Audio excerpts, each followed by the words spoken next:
It's the Who's Your Sophisticate Show. Question all the things that you know. Steve likes the weed. Steve likes the weed. Tell you about DMT. The DMT. Who's Your Sophisticate Show. The Who's Your Sophisticate Show.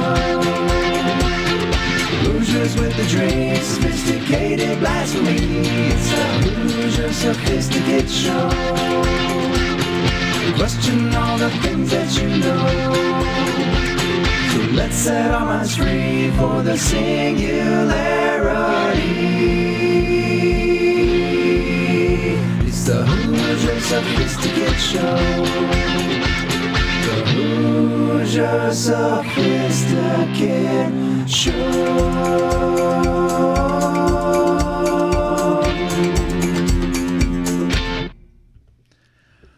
Welcome, ladies, gentlemen, non-binary, sentient, artificial intelligence, and all you smearers alike.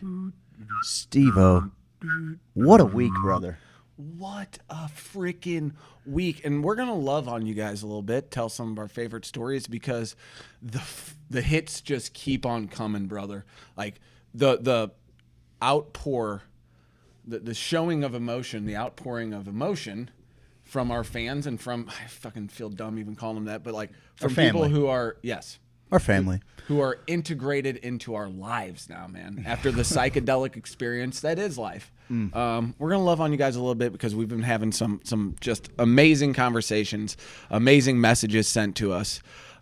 Share this, share the feed. Maybe, I think if we get up to 100 viewers tonight, we're going to donate $100 to Aubrey Strong. No doubt. Because we're going to talk a little bit about that. But first, you guys really came together for my boys here. Like one of your fucking brothers, man. Buddy, it's been a surreal week. I mean, and it feels like we were just doing this a couple days ago. So like, I'm still not quite over it. Like, totally. Just everything that's happened, the family that we've been able to build around the cannabis industry, around this group.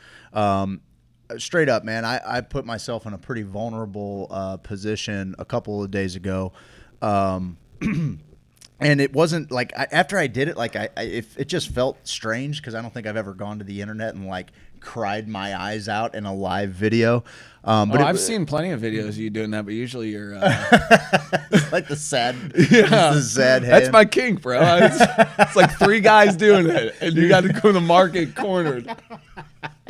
So straight up, so yeah, man, I got some pretty bad news that a buddy of mine was in the hospital in a tough spot, and probably not going to come back from it.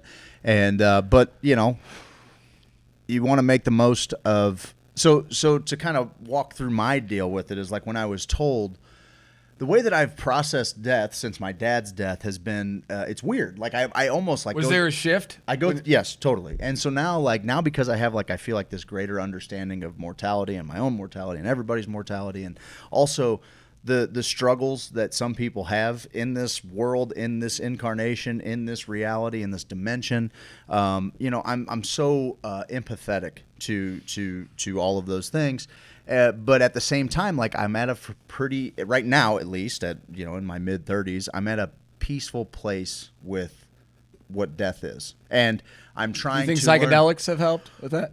Without question, I think psychedelics were the catalyst with that, especially when my dad was sick and I was angry. That's part of the what I said was the most important thing of my original ayahuasca journey was coming to terms with that, and not just his mortality, but also mine, and then learning about dying with grace and being afforded the right to die with grace, so when I get this news, like it doesn't affect me like it used to, in that like I would have an immediate emotional response. Like I've measured and take it all in, and slept on it and still felt pretty good about everything that's happening. And then I go visit the family who is my family. Like to put it in perspective, like this house that my buddy grew up in, the Hayflinger house.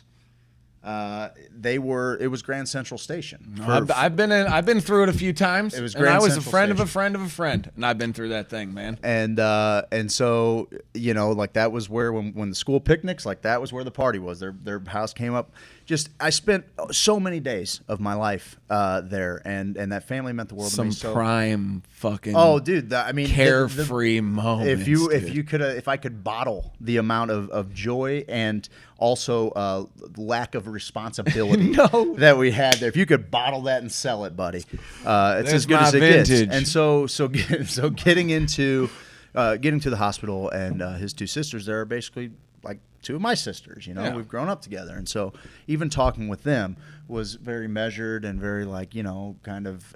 They've been dealing with it now for a couple of days, kind of, you know, and trying to have a very open heart, but also like calming voice. Add that to the deal, because I feel like because of the way I process it, hopefully I can bring that to it, and then I get the opportunity to go back and see my buddy, and he is, you know, he's hooked up to 1 million machines.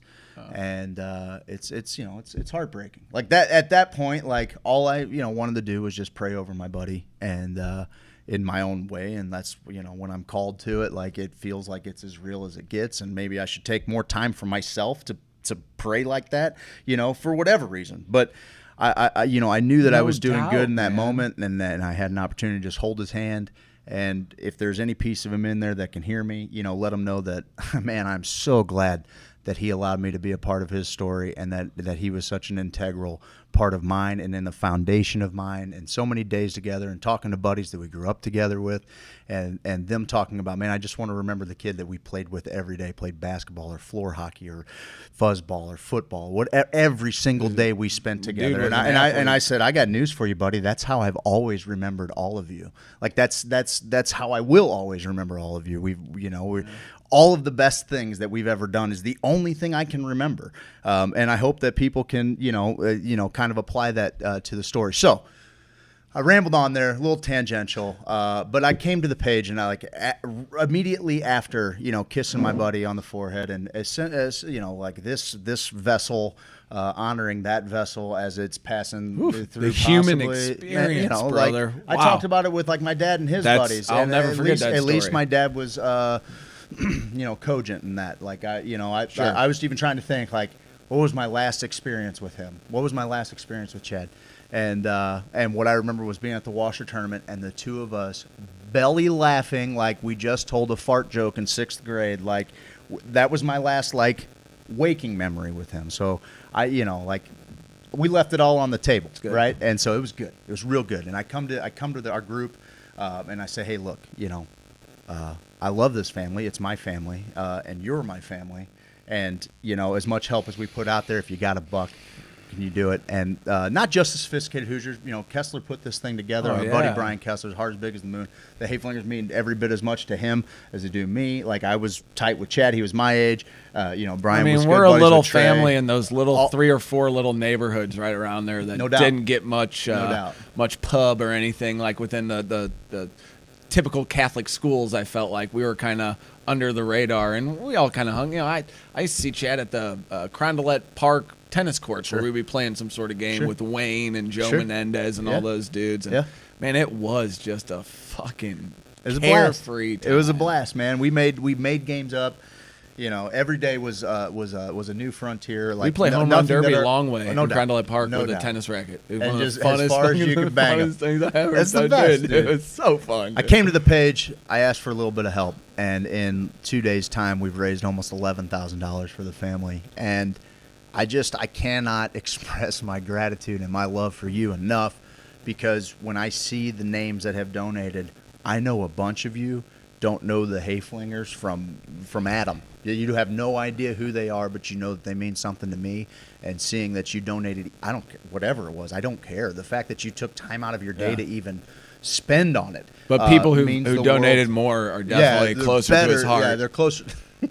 than people who donated less. For real, I can't tell you how humbling Yeah. it is to have such an amazing family around. And then, Well, dude, what you said is so important, because I knew Chad a little bit. We were in kind of the same chicks at the time, and I remember at the tournament, like we always kind of had that weird. You kind of see people, but I was like, man, this fucking dude, because he'd come up and be like better at me at sports and He's shit. the most talented and person I'd be like, I ever man, knew. I'm the little dude who's good at sports. Like, what is this dude? So we always kind of had that little edge to us, and then finding out that how much he meant to the people I love, and how much the people love you and love just goodness, just love. Yeah, I for think lack that's of a what- better word, and No, being that's- able that's the to deal. support each other through that. Okay, that's real. what you're on board for. I don't. Who cares if we didn't cross paths at all? It's not about that. It's dude. about loving the love that's around you. and loving the story that was made, like the good parts of it, the bad parts of yeah. it. It was all terrific, and you guys really I'm going to speak for Brian Kessler too, and the Hayflinger family. Thank you so much. Like, thank you for giving selflessly because you knew it was important to us. And that's not the only example of that this week. You had an opportunity. I was introduced to John Matthews, the Sweet Leaf people introduced us to the Matthews family. John came over to the booth for the show, or for the conference, and he and I were fast buds, and just like I was so happy to make introductions for him, for his daughter who is going through rare brain cancer, Medulla-blastoma. Aubrey Matthews. She's 3 years old. 3 years old. And I mean, as a parent, and like you said, dude, you look at her little pictures, like she looks like little Ivy. Dude, she looks like your much. kid, man. Like it's me. amazing. Like, maybe, John, you might maybe, DNA or something. I don't know. I didn't get any of my kids tested, so who knows, baby. No, that event was so awesome, and getting to meet John was so awesome, and the Canna moms, seeing how at the conference how they just were like, I'm gonna attack them. Wendy, Colton's mom, Ashley Davis. Never gonna say Chris's name. Never gonna do it. But how they the Canna moms, how they all just surrounded him and let him and his family know that, hey, we're gonna help you through this. That you are not alone. That is one of the biggest things ever. And we had some cool experiences at the benefit, which was at Hub's Pub, which I got to go down in back Von there. Terre. It's great. I got to go back there. His family is just so awesome, John's family, and his two best friends.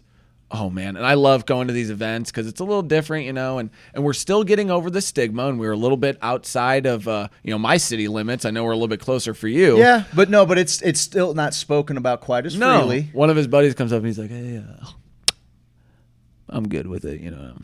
I'm good." Give me a close up here. I got you, buddy. Give me a close up. Hey man, I'm cool with it. Yeah, and I'm like, at first I'm like, huh? I don't even know what does he mean. He's like, I smoke every once in a while. I'm like, oh, there we go. Like, I love that. I love when people come up and they're like, hey man, Like, You cool? still talking cool, man. yeah, exactly. Be a I'm lot like, cooler if you yeah, did. Exactly. Probably BattleHawk knows what. No doubt, man. So meeting a couple of his friends was amazing. And the guitar players there were phenomenal. Brian Kessler hooked us up with a Vladimir Tarasenko stick that brought in $375. It brought in a portion of it. There was also an autographed picture of Chris Thorburn. Yes, and that's Craig's Kyle guy. Brodziak. So Yeah, and he tried to. He's like, "Can I just get that?" Thorburn? yeah, like you have the stick, dude. I'll throw in He like loved that, dude. $75 for that Thorburn picture. The biggest clubhouse guy ever. They handed him the cup third, I think, and he didn't play a fucking minute. I've been trying to tell you guys. He told Joe Hamilton, "You can check the tape, the archives. You've been telling him for years that Chris Thorburn was the straw that stirs the drink. he definitely was, and that's funny that he just Thank pulled that out of your ass." Which we had a little. Listen, don't just belittle my hockey knowledge, okay? We also, if you check out our Twitter streams at Hoosier Craig and at Hoosier Elgino, we had a little video go semi-viral about the Blues. Which is good because we made a video with Aubrey's dad, John, at the conference, and Talking about a kid with cancer who's I know, yeah. but it doesn't have as many views as this fucking Vince Dunn video. I don't think it has 1% of the views, actually. What the fuck is wrong with you? What is people? the matter with you? baby. So, but that's the deal. That's the deal. We'll trick you with some of that shit, and then we'll bust you up with some love. We'll make you feel it, dude. I've been doing. You know me. I've been singing them all day. I wouldn't call them kirtans. Is that what you call them? Yeah, that is what you call them. Okay, I would call them kirtans. But Krishna mantras. Mantras. Actually. Okay. Yeah. But listening to those, the Chad stuff. You're in Mike's emotions because we're going to get to a pretty emotional minute with Mike later. Hopefully he cries because that's where the ratings are, baby. Fuck me in the ass. Okay. That's how we get serious, guys. Yeah, that's how we do things around here. But hearing those, like that'll send you to a different world, man. And you've always put on medicine music. I don't know if I'm using yeah, sure. Okay. That's what I call it. I'll call it medicine music as well. But you know, I actually had my kid ask me, "Dad, is this medicine music?" And Missy says, "Well, it's all medicine, hon." There you go. But there you go. But I go, but yeah, specifically, this is music for medicine. Yeah. And so hearing that, going through all of the things that have been going on, because you're right, dude. Aubrey reminds me of Ivy Boy so much, and the empathy and the love. It's been a struggle for me not to totally carry it all with me, like just to hey, hand the weight off to me, I can handle it, but then I'm like, well, you want it's to, not right? really me, yeah. And I'm just I can only do so much. You can only do what you can do. Half the struggle is finding out what that can is. you do? What that is. Mm-hmm. And I think we did a pretty good job. I think we're doing a pretty good job right now. Doubt. I got him a book that was curing cancer with food. Yeah. So if anybody has any type of ideas of what turmeric I know is good, ginger, there's other we things. had a comment on the line. Like all of that. I think with the group we've created here, we've formed a kind of brain, a kind of hive mind where we can all share little ideas and attack problems from many different minds. And, we're kind of the elite brained son of a bitches in town. You know what I mean? Like we've wrangled all you guys up, all right? And that's what we're trying to do here, okay? So just be with us. Just be with us. Find the others. Be with us. Anyway. So John's event was awesome. They It raised was 16 awesome. grand. Is that what they were? Okay, I didn't hear a number. 16 and a half, I think. Guys, we went down there, and even John was kind of like, I know it's kind of late notice. I was happy to make the trip. Went down there, and the place was packed. It was amazing. I did tell Steve in the beginning, I was like, well, Steve, it's a little quiet. I got there pretty close to when it started. I'm like, it's a little quiet. We're probably going to have to spangle them. And Steve's like, needs a little spangling, eh? I'll go back and get the speaker right now. But in all reality, there was some live musicians that were world class. Funny story. John comes up and he's like, hey, Steve and Craig played the Southside Sing-Along, and we saw little clips of it, which if you stick around for Bobby BattleHawk, you will see that. A little clip from the sing-along. But we're just dangerous enough to be taken seriously. And to have fun. Yeah, we're having a great time. But serious musicians, I know like an eighth of the chords. I don't know them all. I know a few runs here and there, like what the Avett brothers have done. I know a few. Your guitar of those. George, he knows all the chords. I'm not that guy. I'm not. But John goes Sultans up. of Swing reference. John goes up to the Sultans of Swing. You know what that song's about? Dun, dun, dun. They were out one night having drinks, and it was like the house band, or it was like open mic night, and the band was just beating the hell out of the instruments, and they weren't really any good. And they took over. And that's what the whole song's about.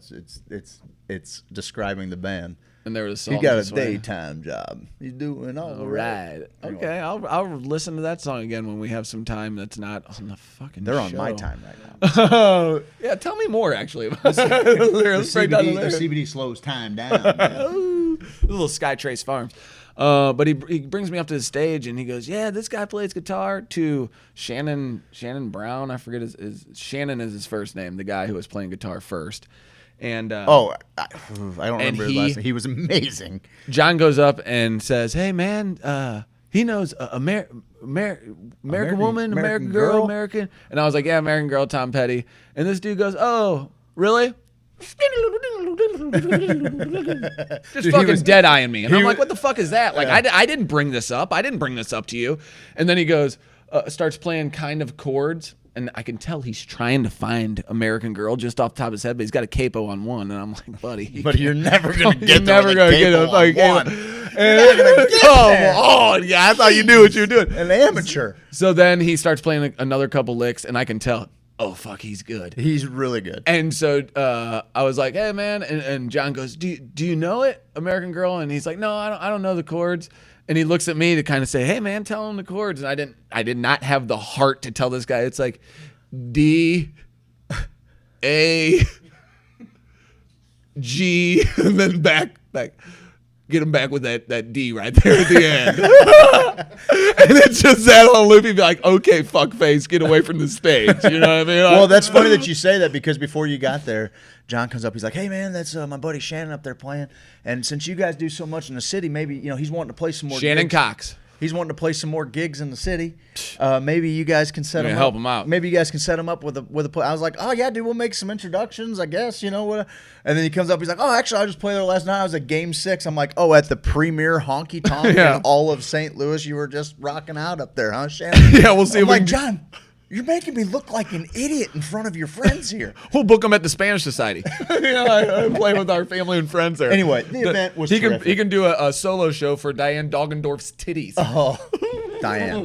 Diane, Get it together. Come on, no, don't. Don't ever. Don't We you love ever you change. so much. We love you so fucking much, dude. Okay, my bro used to call me fuckface. Well, that's rude. that's Tiffany very rude. Jones, okay. Extremely rude. Hi, boys and girls, from our boy Craig Morton. One of my here, faves. Here, let's bring Mike onto the show. Mike, you can read us some of these comments here. All right, here we go. Replying to Ryan Zach. Trippy.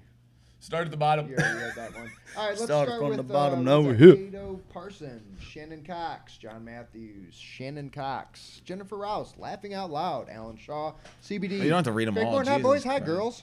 Hey, show a little discretion here, Mike. Jesus Like, Christ, Mike. you got to Okay, make I'm you sorry. got to make read them every want to single earn one. it. You No, got to I- make them did earn I it, say buddy. that? They got to get through the gatekeeper. That's the being the. Oh, we disappeared on accident.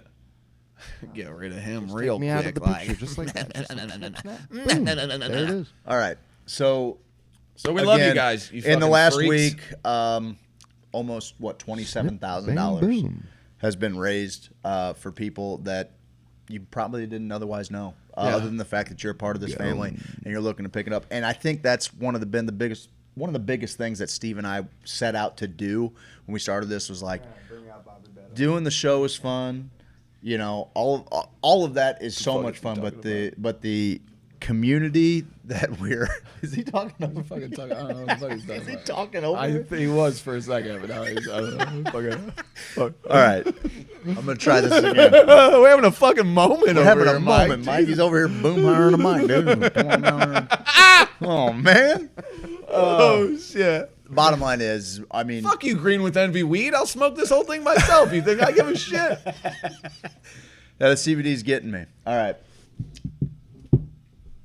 The group. The point is that the group was the. Thank you, Mike, for derailing me, buddy. Yeah, Jesus Christ. He's really getting a He's kick out of good. this. I love it. The group is what we set out. It's what we realized had all of the value. I could care less if we had 100,000 followers on the. It'd be on the- worse on the if it page. was.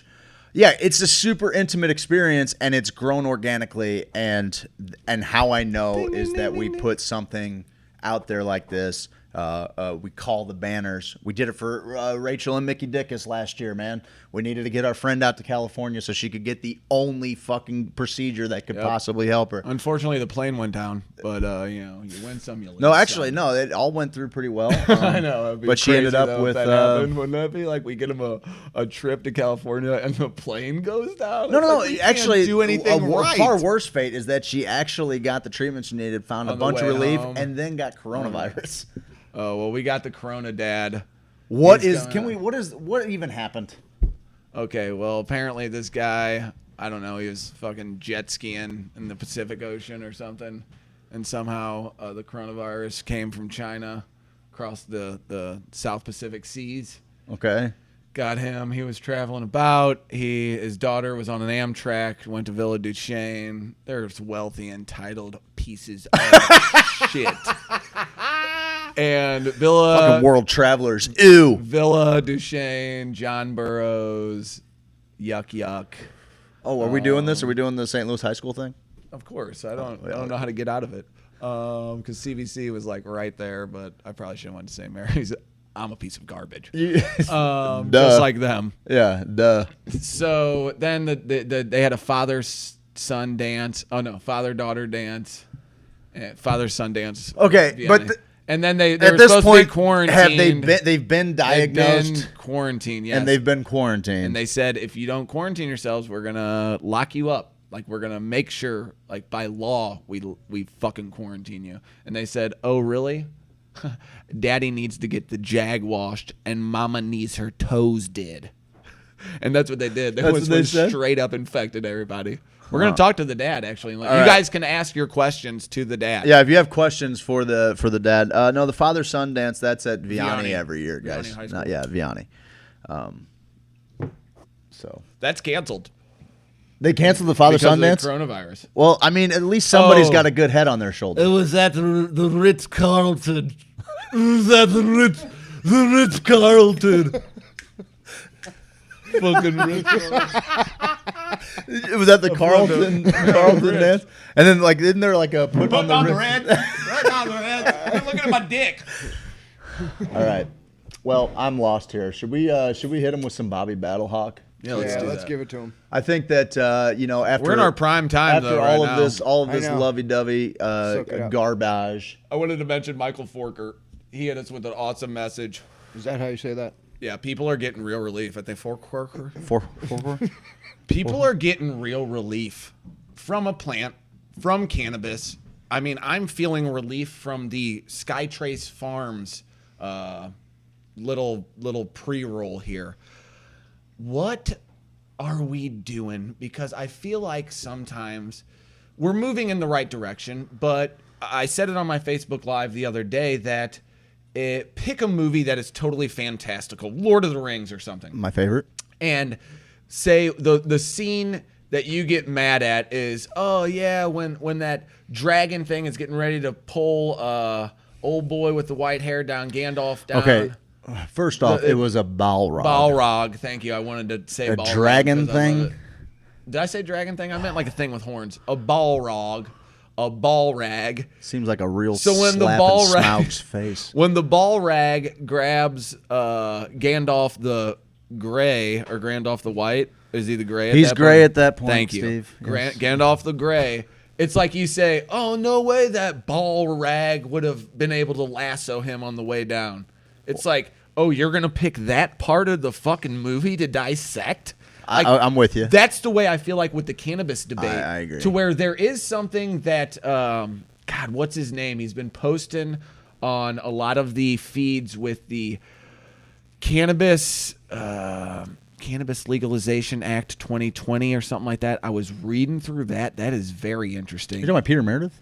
No, this is a guy in some of the pages. I want to call him Gary Easter, but I don't think that's who it is because Okay. I've seen that name before. Okay. I'll find it during the break. But there is a cannabis act that's out there that totally just like treats it like tomatoes, you know? Like, and I feel like there is a law that we could get passed. That would be kinda- sweet. I don't know how we're going to implement it, but that would be ideal. Well, you just grow it. You just make a stipulation. That's what we were talking about on the page too. That a lot of the proponents for 128 say getting people out of prison and keeping people out of prison. That seems to be two of the big things. But which is the best argument for it is to stop the arrest. But you could write something in that says that now, right? That says, you know, even a broader expungement that doesn't have anything to do with recreational adult use cannabis. Yeah. So it's been interesting. We've been having a lot of good debates, a lot of good talks. I mean, Yeah. Craig was a fucking petulant child. Oh, I showed my online. It ass, was but great. I mean, I'm not even kind of fucking sorry for real. Well, I loved it, dude. Loved every single. He was Hey, listen, emotional. it He was going it was through a lot train of coming shit. down the tracks. Okay? Whatever. I got into a fight with one of my buddies. Whatever. I have a over problem it. with people wagging their finger in my fucking face. Anyway, go ahead. Shit, who doesn't? I don't. I dig it. Oh, a finger? Yeah. Well, We're talking that about a too. finger. Okay, guys, what shit's important, Steven, you D-bag? What is he talking about? Listen, I know it's important, okay? And I don't know exactly what we're talking about. Like fucking Like me. Cacaw, they keep talking Like about fucking me. Cacaw and preach and shit. They want to see Bobby BattleHawk. All right, we're gonna get to Bobby Battlehawk because Bobby Battlehawk he owns my Mondays. That's true. Okay, It's true. he comes here and he's like, "You want to bust out some Bobby Battlehawk?" I'm like, "Yeah, Well, yes, that's Craig. not. That's that is exactly what I not want how to do that with goes. my Mondays." That's not how that goes. He usually calls me at like 9 in the morning. He's like, "Hey, when are you gonna blow off that career that makes you all your money so you can come here and act like an asshole in front of the camera for 25 minutes, so we can clip it down to 5." I know, dude. I laughed my ass off today too because I was just straight trying to feed him lines that I thought were ridiculous in my head, and then he would put a little spin on it.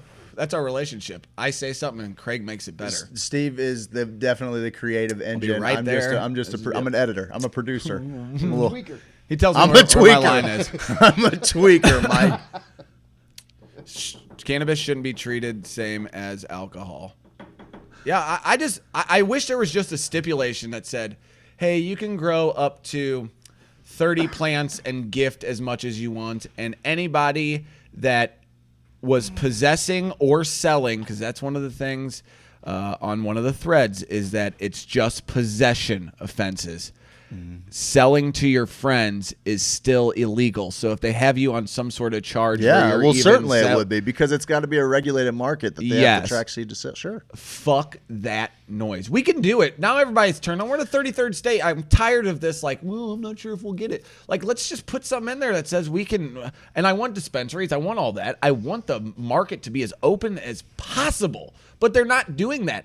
And is it time for the people who are anti-128 to start positioning themselves They're gonna have to for when 128 Yeah, listen, it does pass. It's one thing to complain, but if you're going to complain, you better have a solution. And so it's that's a message I'd like to get out there. No doubt. I mean, it's one thing and here's the deal. It is also okay to just raise an ire and say, hey, the program that we've just implemented, Yes. we're not 100% liking the way that it's rolling out. And before we bequeath a whole another $1 billion industry to a department that's and listen, I also understand that there's some conflation between the DHSS and OA and what the representatives They're are taking doing. money And from everything. the I understand veterans. all of those things. No fucking questions asked. But honestly, like I'm just Dog shit. You know, my issue is Dog shit. I don't like being sold things on fear. I don't like the idea of being like, if you don't do this, well then it means this. No, if I don't do this, it means I just don't do this. Is all that means. It does. I'm not making a statement against it. All I'm saying is that I don't approve of this. Yeah. And that's one of the biggest issues with the political spectrum that we have is like, well, if you're not for this, then you are for this. Well, no, there's a little bit more nuance in the world that trying to get me to do something based out of fear. Like I said, there are a couple of things that would propel me in that direction. One being the legislature trying to take our ability to, legislate by petition, but also, like I don't necessarily like. Are we doing with that what we could be at the same time? Whatever. We don't have to get all down this rabbit hole right now. My thing is that I want to be sold on the great parts of things, and I don't want it misrepresented. And and in my own world, I want to be able to prioritize what's important without that making me some kind of fucking prohibitionist monster. Because there's nobody in the area that wants all drugs decriminalized and available on some kind of legal market more than me. Like that is something I preach consistently. I'm not just saying this for cannabis.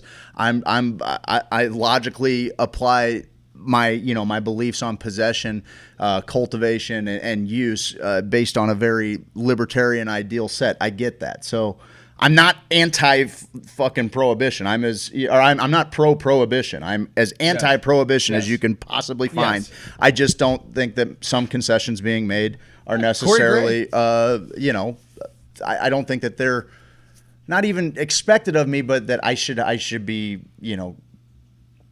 forced to be that thing without being called this. You know, like I have my own reasons for. Everybody has their own reasons for it, and they're all valid. And if you don't like them, then maybe start opening the dialogue to make it to where more people are going to support it. That's all I can. That's all I can say. Find where you do agree, and then start pulling the rope in that direction, and then see what else you can agree on as you're working together towards something. Because I've always found a little bit of. Well, it's interesting. We only have one measure too, Yeah. instead of 3. You know, like we had for medicinal.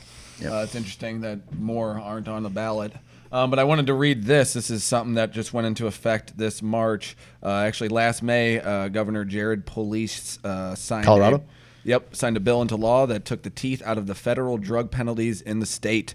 The bill, known affectionately as HB 19-1263, defelonized personal possession of any Schedule 1 or 2 substance, which that's a fucking joke, reclassifying the offense as a misdemeanor.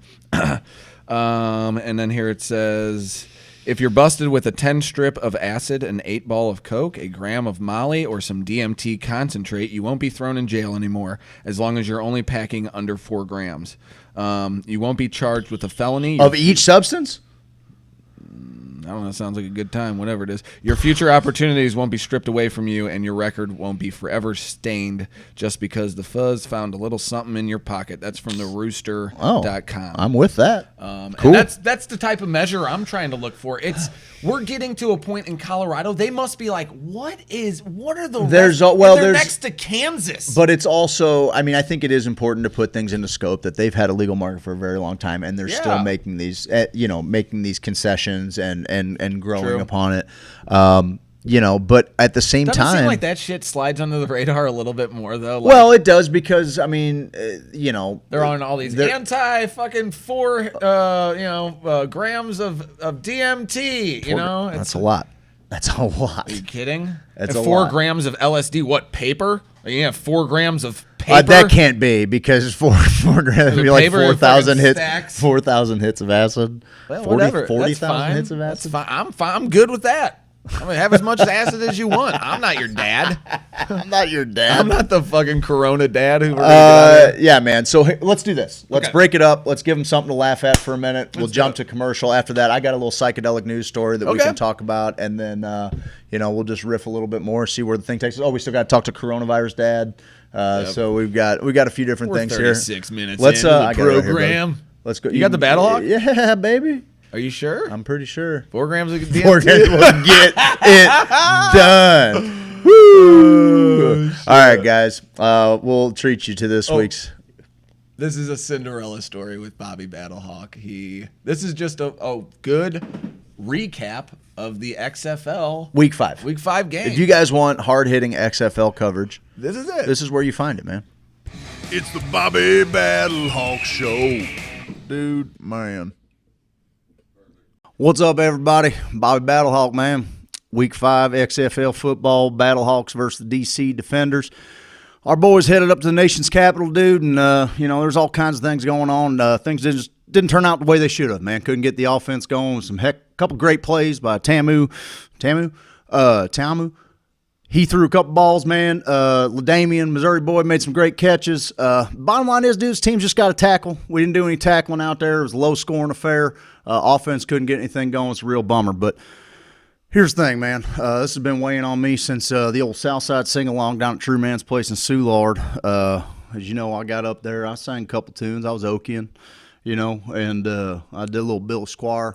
And I know that always gets them, dude. That always gets them. I ended up with this little raven-haired, caramel-skinned, little bat-wing eyes, little chola. Man, never caught her name, dude, but we ended up a little cha-chaing all night long and doing a little tango, a little horizontal tango, if you know what I mean. I never did catch her name, man. I ain't been able to get her off my mind, dude. She left. It's the only thing I got left. It's the only thing I got left of her, man. So if you know a little good-looking gal rocking these little orange panties, man, cool vibes. Take a look at these little glass panties, man. She left behind. There's only one little booty that'll fit back in these bad boys, and I've been searching all over for it. That's my vintage. We threw back a couple Tecates. And, whew, bippity boppity boo. Old girl hit me with a bucket full of pesos from down south of the border, if you know what I mean, man. It was a hell of a time. I'll tell you what, she's got me all broke up, man. I can't find her, and she might be the one. Tell you what, we got on our hands here, folks, the real Cinderella story, dude. That gal's pumpkins got her right into the front seat of a 1973 Roadrunner, boy. Look, dude, I'm just trying to find my little Cinderella.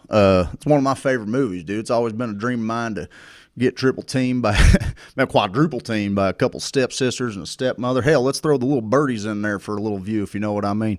A little fairy godmother coming over there hitting us with a whip and whatnot. I'll tell you what, man. You guys, I'm telling you, this is the thing's finally going to get Bobby on track.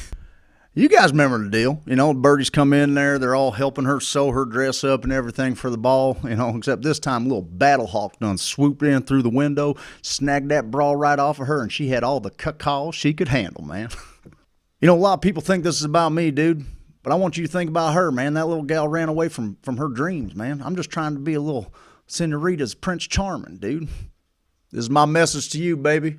I'm sending out my beacon of love. I'm giving that old 392 a good revving, okay?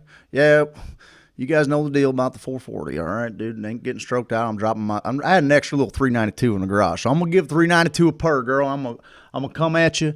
I'm just trying to pick you up and take you out for a good time, man. We can listen to your kind of music. We need your kind of food. Whatever you like, I like. I just want to sing you songs, man. I want to be your married up little mariachi. Besame mucho. Hey, girl, this is my call to you. Besame. Besame mucho.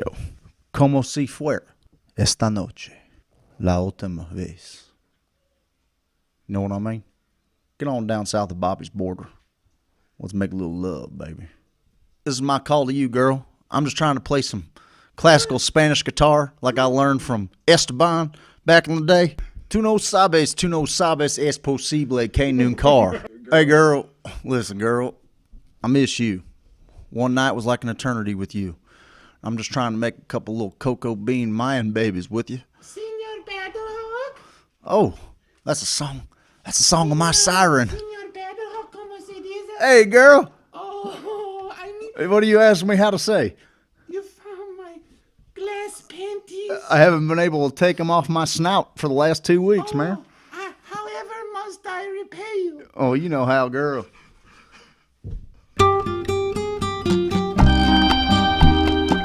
And that's pretty much what happened week 5, dude. BattleHawks lost a tough one, but we're gonna get out there. We're gonna get them next week. Which here's a reminder for all of you: next week, LA's coming into town. They opened up the whole upper dome. All those people that said we couldn't support football, guess what? We're gonna put over 60,000 people in there to go see some top-notch professional football. XFL BattleHawks versus the LA Wildcats. Let's show Stan Kroenke where he can stuff it.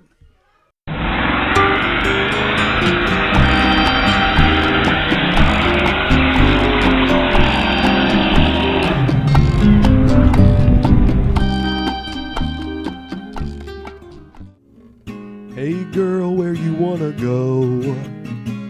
I don't care, I just love you. Are you hungry? Do you wanna get something to eat? I don't care, I'm kinda hungry. Well, what sounds good? Anything sounds good, you pick. How about some Mexican? No, I had that for lunch yesterday. How about we get some Italian food? Ew. Okay, now you're not saying anything and just I giving just me a want look. something delicious. What does that even mean? I want to sit outside. Applebee's? Applebee's No, is Applebee's. gross. Oh, I'm not Applebee's is eating good. Applebee's. I don't know why you're always Applebee's hating fries on are Applebee's. disgusting. Applebee's is one of They're my favorite darn gross. places to go ever. I'm not eating Applebee's. I wanna go to Truman's. Let's go to Truman's. Soulard, go to Truman's. I wanna go to Truman's. In Soulard, take me to Truman's. We agree on Truman's. I love Truman's. Soulard, I love Truman's. Soulard.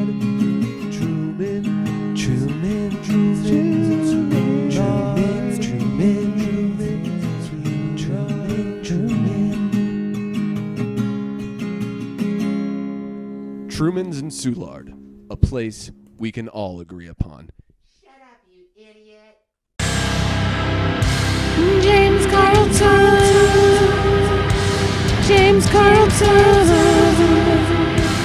James Carlton.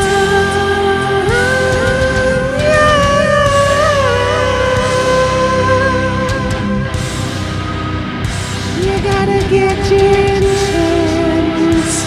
Gotta get that State Farm insurance. You think you found the best insurance agent in the game? Well, I got news for you. I did, and it's James Carlton. State Farm. CarltonInsurance.net. 961-4800.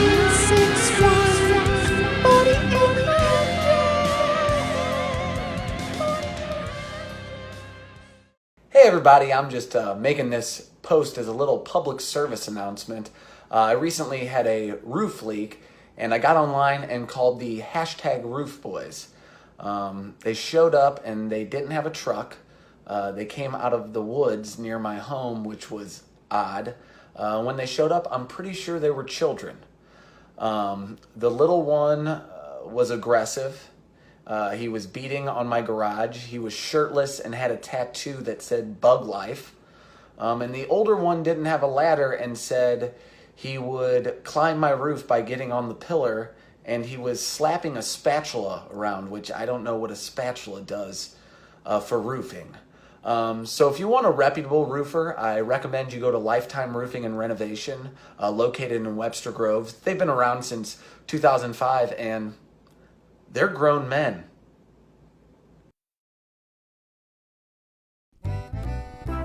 Hey guys, it's me, Kippy the Crazy Koala Bear, and I'm here to tell you about James Carlton Insurance. Kids, quiet down. It's the best. Kids, quiet down and listen to Kippy. Grown-ups need insurance, and Uncle James can help. Right on. Grown-ups need insurance. He's got the best reviews on Yelp. Grown-ups need insurance if they want to protect their house. Yes, sir. Grown-ups need insurance if they want to properly bury a spouse. That's a bit morbid. Grown-ups need insurance if they drive a truck. Okay. Grown-ups need insurance just so they don't get... Whoa, Kippy, you can't. Well, I was just No, going to you say cannot. get in trouble. Okay, well, it you sounded don't like wanna you were get gonna in trouble. Sounded like you were going to say something else. James Carlton, State Farm Insurance. You can find him online at CarltonInsurance.net, or you can call him at 314-961-4800. And welcome back, ladies and gentlemen. Thank you for sitting through, I don't know, 11-ish minutes of commercials and Bobby BattleHawk finding his one true love, or so he thought. We are going to be joined here shortly. Governor Parsons recently made an announcement that coronavirus has landed here stateside, here in Missouri. And so we're going to well, it appears that he's here.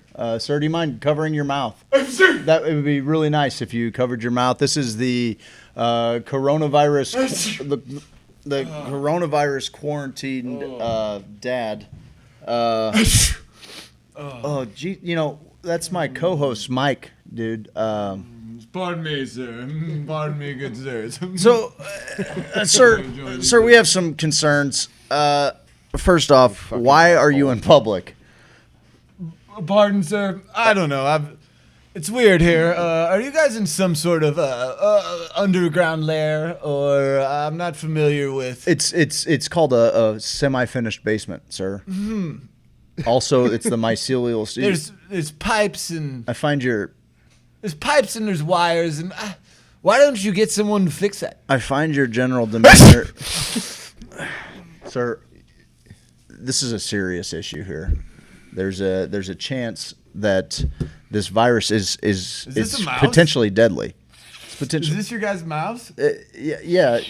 It's our cool. I yeah. have That's a our. gold encrusted one at home that I use sometimes when I'm jerking off to barnyard porn. It's what rich people are into. Okay, sir. I guess I'm curious. How How did you escape quarantine? This is disgusting. What is this? Is this bourbon that hasn't been aged in the skull of a virgin for 30 years? That's ridiculous. You should do that. Where do you get your bourbon? I think it's just water, man. Oh. Okay, well, I like my water like I like my children filled with fluoride. Hey, how did you escape quarantine? Oh, it wasn't very hard. They didn't. How did you escape quarantine? It wasn't very hard. They didn't. I had a big plan. And you may know John Burroughs and Villa Duchesne. We had a father-son dance. We had a father-son dance, and I thought it was your my daughter. little baby couldn't miss it. And Jaguars are Jaguar the automobile. They're immune to infectious diseases. Oh, okay. So whenever you hop in you a Jaguar, You were diagnosed positive for coronavirus. that's what. So they say. So the CDC say. Along How did with you- every So other the father, CDC say. Along with every other father who was in that gym. I only sitting at kissed a home couple other dads, for man, but it's what not is it, a 2 weeks. It wasn't the it wasn't the fall jamboree. It was What is that? what's wrong with that guy? I think I have the coronavirus. What's wrong? I think I have the Does your coronavirus. buddy have the coronavirus? I have the coronavirus. He can't be stopped. He cannot be stopped.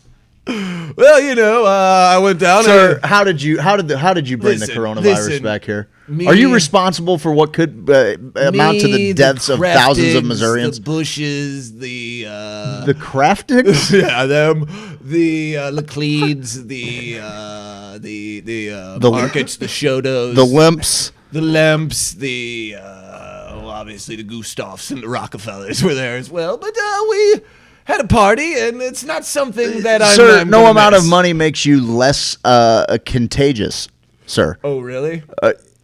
I'll never die. Ever. This is a clone body. Well, I have cloned numerous bodies. You think I care about I would ask you disease? to go back to your. You think any of us care about diseases? You guys don't have clone bodies? Have you guys not cloned your bodies yet? No, is that This is the is that Central available? Corridor. Is that available Have to? you guys never been to the We don't Central have Corridor? that kind of money. I've been through it Frontenac? Huntley? No? a couple times. Yes? Yeah, I Yes? did some gutter. Familiar? I did some gutter No? work over there Yes? in Town and Country. Well, it's just poor people are going to die from this, and it's like, whatever. Sir, you're just as susceptible. I would like for you to leave my show, sir. Okay. All right, I would just like to tell my side of the story. When little Kensington says she wants to go to her father-daughter dance, what's a daddy supposed to do? Stay your ass in quarantine. That's what you're supposed to do. Listen, when So Mama it needs affects to get everyone else. when Mama needs to get her feet did, Mama gets her feet did, and there's Sir, nothing now you're just bacterially being wrong patronizing. with What is- with is your- grinding.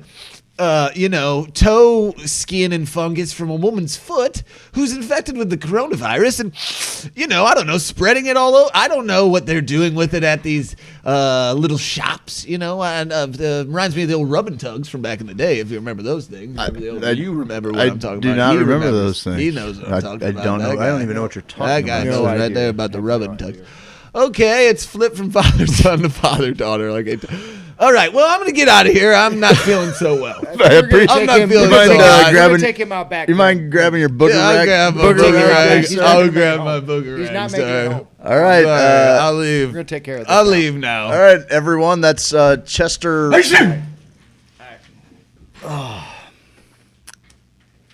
Well, guys, coronavirus is in Missouri now, and you should all be scared for your lives. It's terrifying. I actually shared a post. It came up in my memories today, and how timely. It was something I was listening to on NPR back in 2016, and it was about how Bill Gates thought that the military needed to start playing germ warfare games rather than just regular war games. They wanted to play germ games to see if there were any holes in possibly quarantining contagion. And 4 years later, it seems very topical, seems very on point. Seems to be almost like following an even year cycle. Very interesting stuff indeed. And we just had old, I don't know, Chester Copper Pots or something. Did I miss coronavirus dad guy? No, dude, actually what you want to do is you need to... Coronavirus dad guy? No, you're good. You're good. Oh, this thing's wet. This thing's wet. He was playing my harmonica too. I showed... he was playing my harmonica. That's sterile. Awesome. Oh, that was very quiet. That was very peaceful. He couldn't do it, Steve. We were trying to... He couldn't do it. He can't do it. He can't do it. Ain't nobody doing it. All right. I can't do it. I ain't trying to do it. You want... Guys, I got some psychedelic news. Yeah, you got some. Where's the scrapbook been, man? What have you been doing with all the... Craig likes to come over to my house and be like, "Hey, man, you want to work? Hey, on what have you something?" been doing? And it's like, What have you been doing here it's not lately, that. bud? That used to be it. Now it's like, "Hey, man, you want to work on something that's all about me?" And it's like, of course I do. You know, I can't think of anything I'd rather. That's all I want to do. South City Mike yelling at Frontenac Steve like we all want to. Hey, Janet Marie, Settle down. that was not me. That was coronavirus dad. So as you know, I'm very fond of where we're heading in the, as far as the direction goes for psychedelic medicine. And what's really cool for me is that it's becoming more and more acceptable for celebrities and people in, positions of power to be talking They're about just it. like us. They're humans. Just like us. They got stuff they got to work out too. They get groceries. And they sit. A pretty big figure in what is an immensely popular sector is cycling. Vasectomy. Specialized is a pretty high end brand of bicycles. Their CEO Mike Sinyard Senzi? Old Senzi. Okay. He started out.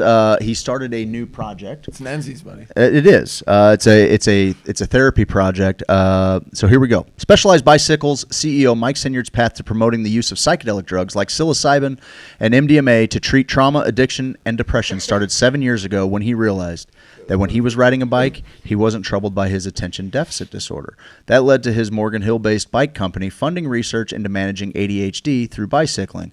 When the opioid crisis hit America and addiction and overdoses began devastating communities, Sinyard's mind was open to novel ways of treating mental illness, and his heart made him want to help halt the suffering and death. Research led him, led him to a Holocaust survivor and venture capitalist, George Sarlo, whose foundation Sarlo, whose foundation funds research into psychedelic therapies. Talking with the Sarlo drew Sinyard deeper into the science behind mental health treatments. Basically, he ended up meeting a veteran who was suffering from post-traumatic stress, and from there decided that he too was going to start funneling money into psychedelic therapies. We've talked about From Shock to Awe. We talked about a couple of times at the cannabis conference, and buddy, I think that you would agree. We're in for the cannabis talk. We are in for it, and we're still learning so much. I think that's what's so incredibly cool about cannabis itself is like as the science unfolds and as more people flock to it to learn about it, we're starting to get really specialized with it. And now the mere mention of psychedelics, where it was only kind of like you were talking about the guy, it's like, hey, man, you cool? I'm kind of cool. Like, that's what the psychedelic talk definitely used to be. Like, you could kind of, when you've met the person who's been there and touched the thing, you can have the conversation without saying much, say a million words, and I feel like when we brought it up, the more and more we bring it up as time goes on, and as more people like this start coming out of the woodwork, Gwyneth Paltrow, and we bring guys like, Rick Doblin, and Shane Moss has a whole comedy career that, has done a beautiful job highlighting all of these wonderful these that come from the experience. Aubrey Marcus, Duncan Trussell. Duncan Trussell, Joe Rogan, who, so many people credit Pollen and credit, all these other people. I would argue that Joe Rogan is as responsible for the psychedelic renaissance as anybody, because when he started doing it, he was already a very popular show. He was doing it with guys that were top-notch athletes and people who were super successful entrepreneurs, and that's how you release this stigma. That's how, Rick Doblin told us, like, one of the most important things that we can do outside of building a community around it is coming out of the psychedelic closet and sharing your stories with the world, just like so many cannabis patients have come out. We were talking about Aubrey. I'm just going to pivot here real quick. At Aubrey's event, we were talking about, how great it was that everybody showed up. There was another gentleman that came up, his head wrapped, in bandages, who didn't know the Matthews family, but is going through, brain cancer. And, John was really moved that this guy went out of his way, saw a flyer maybe on Facebook or something, came up there because he wanted to, show solidarity and everything.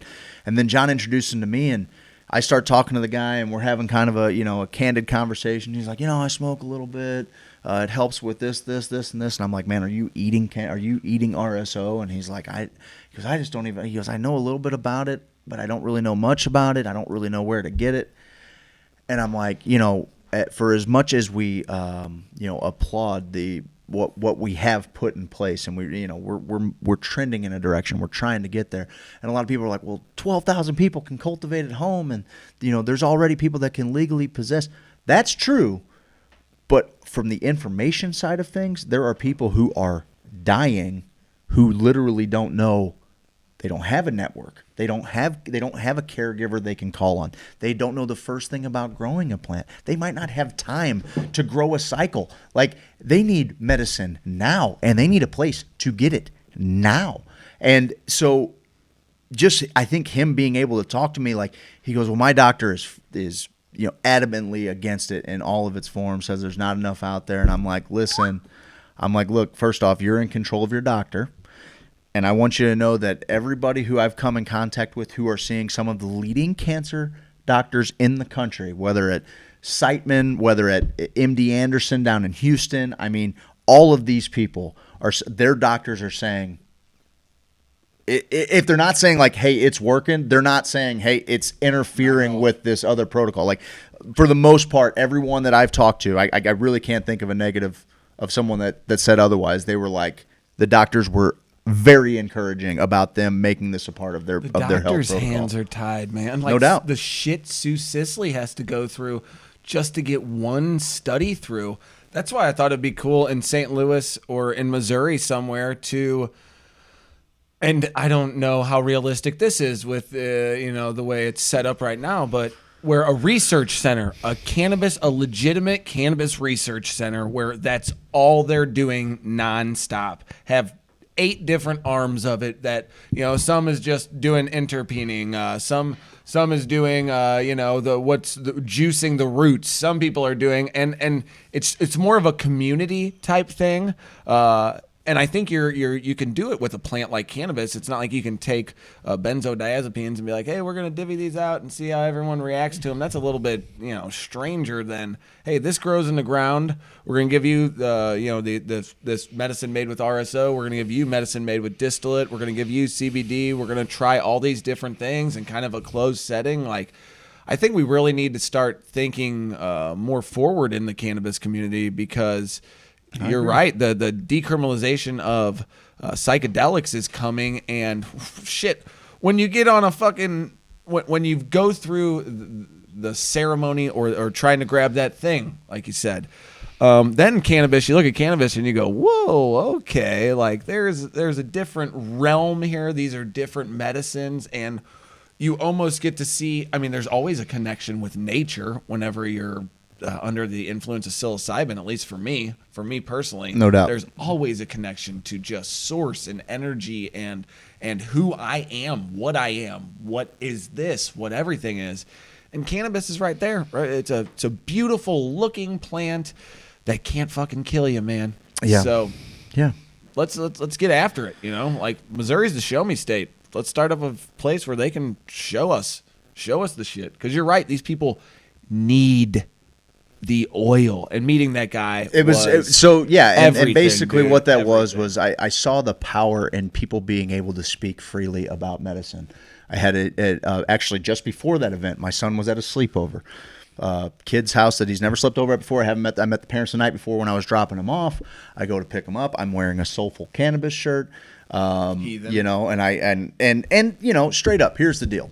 It is an active challenge, not challenge, but like it's something I'm constantly aware of that I don't want to be apologetic when talking about plant medicine, but I also want to be respectful of like maybe a parent in front of their children. I'll let them decide to talk to their kids about cannabis or whatever. So I told them we're heading to a benefit. She asked the story, and she's like, "Well, what do you do?" I said, "Well, we have a talk show that's, you know, talks about plant medicines and and a solid smattering of sophomore jokes, ma'am." And she's like, "Oh, okay, cool." She's like, "Well, what kind of plant medicines?" And I was like, "Well," and I realized I was wearing my Soulful Cannabis shirt, and I'm like, "Well, dandelions." I'm like cannabis and some natural psychedelics and non-natural psychedelics. Like I mean, we talk about a little bit of everything, and so you know, she was there for it. She goes, "I'm a hospice nurse.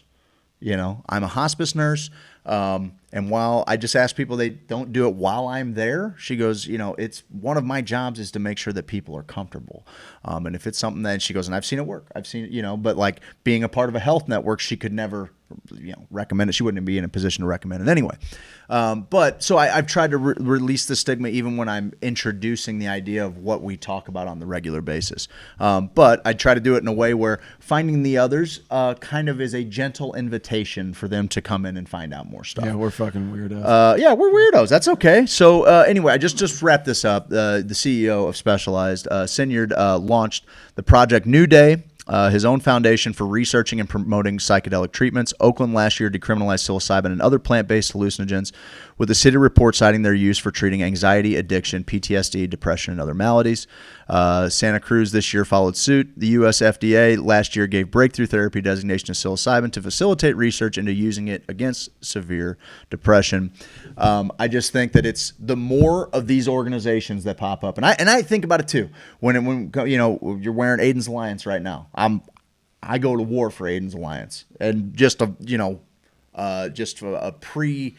So you know what to expect. If you come at Ashley Markham, there's a pretty good chance we're gonna get a little chippy with you. Yeah. She's made. She doesn't. She's a made woman. She doesn't. She's Xena Warrior. Yeah, Princess. she's You don't she doesn't need our help. help, but she's a made woman. That shit isn't gonna fly around here. So anyway, you know, I think about how important her organization is, and there are a ton of Nolan's Tribe. You know, Nolan's Tribe just like there is no shortage of amazing groups, organizations that are trying to help people when it comes to cannabis and psychedelics, because they know they know the positive effects. They know the windfall that is the positive effects, not just from healing that person, but from the joy that a healed person can provide to the world, the value that a healed person brings back to the story. So, you know, I wonder, like, oh man, do we get a little spread too thin among all of these? And no way, because if there's a group that all of these little communities can also kind of build around, like I'm a big fan, like the tribe thing is real, man. We are tribal by nature, you know, and there's always going to be tighter and tighter pieces of the tribe. Yeah, boy. Yeah, boy. Yeah, dog. What did Naughty by Nature sing, Mike? Hip hop hooray. Hip hop hooray. Oh. Hey. Oh. No, it's. I wanted to ask you this too. The psychedelic experience, and you know, you talked to a hospice nurse, and you know, we've recently had a death of, you know, someone that was close to you. Mm-hmm. How has, I wondered if you could elaborate for the people a little bit how that psychedelic experience helped you kind of grasp the other realm, and do you think, second part of the question, do you think that maybe some of the space that you go to in the psychedelic realm is similar to post-life? Well, I've certainly had experiences where I felt like, you know, if this is the afterlife, then okay. Because it sure felt like the afterlife. There was an amount of time that passed that far superseded my time here on Earth, and it seemed okay, and it seemed like I was home. I think that is a shared experience that a lot of people have, in particular in that one, in that ayahuasca journey. Ayahuasca works in a lot of different ways. Like, it's not like necessarily like you see something and because you saw that, you know it. And that's one of the hardest things about explaining the psychedelic experience, is trying to, put into words descriptors when you're not using individual senses to experience them. And essentially what happens is it's like all of your sensory, understanding is kind of just mushed together. So while you're seeing something, you're also tasting something, you're also hearing something, you're also feeling something. And so I think that's what the hardest part is about explaining the psychedelic.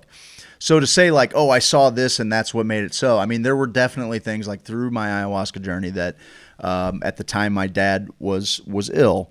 But in this journey, he was absolutely with me. He was 100% with me, and I was with one of my siblings, and he was with them too.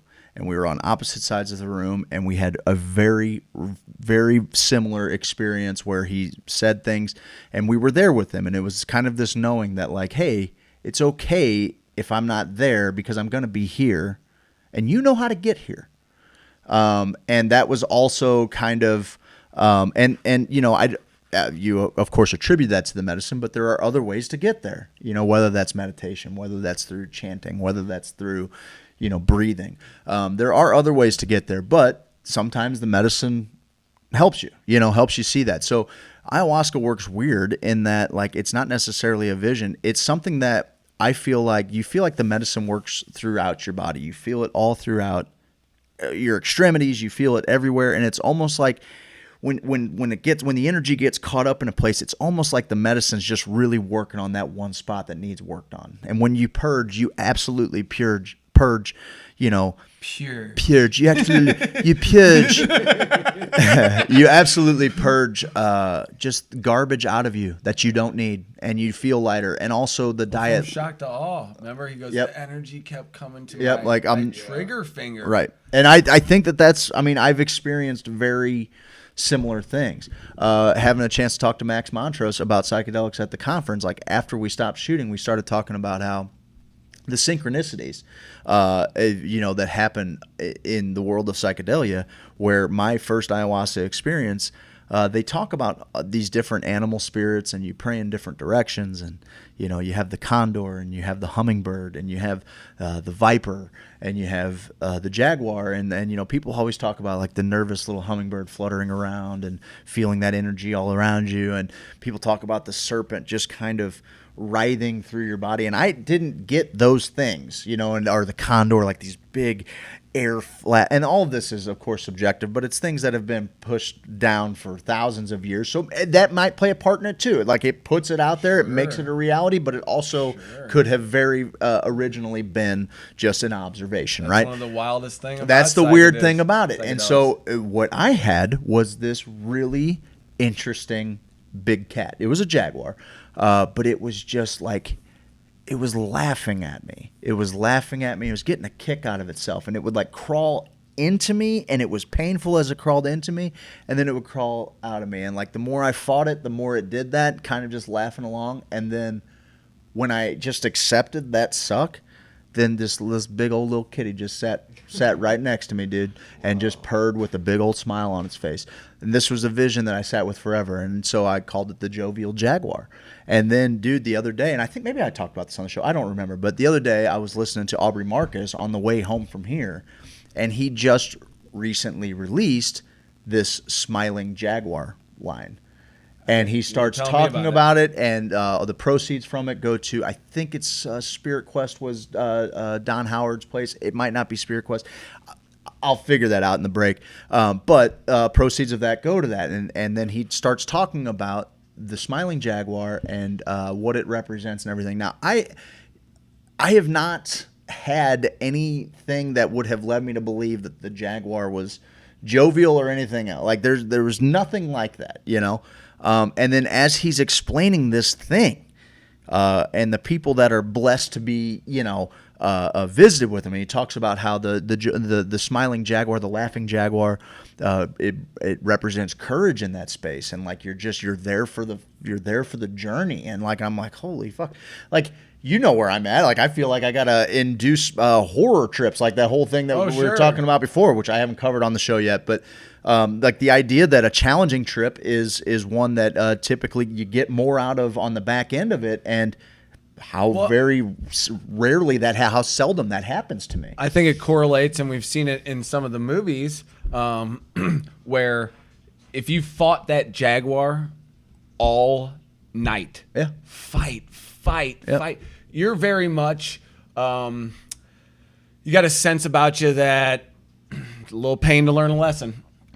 Little pain to learn a lesson. And I think we've got it flipped from, I think a lot of our parents, like I take it back to like the Depression and the baby boomers. You always wanted what's better for your kids. So a lot of like our generation, they're like, I'll give you whatever you need. I need no pain. Like, I'll keep you happy. And you never really grow from that. And since I've met you, you've always been a guy who's like, well, kind of, punch me in the mouth, I'm gonna learn a lesson. I hope so. Like if it's gonna hurt, I mean, get something out of it. Everything instead of fighting, find the value in it. Fight like, I'll get hit in the face, and then you're just constantly worried about getting buckled in the face again. Instead of coming out on the other side knowing I got smoked in the mouth. I didn't die. I'm going to build on that a little bit, but just to wrap that up. So that one experience when I came back, my dad was very much with me and with my sibling. And then when we got back from the journey and like we turned our phones back on and, there were like 1 million messages on both of our phones. People freaking the fuck out.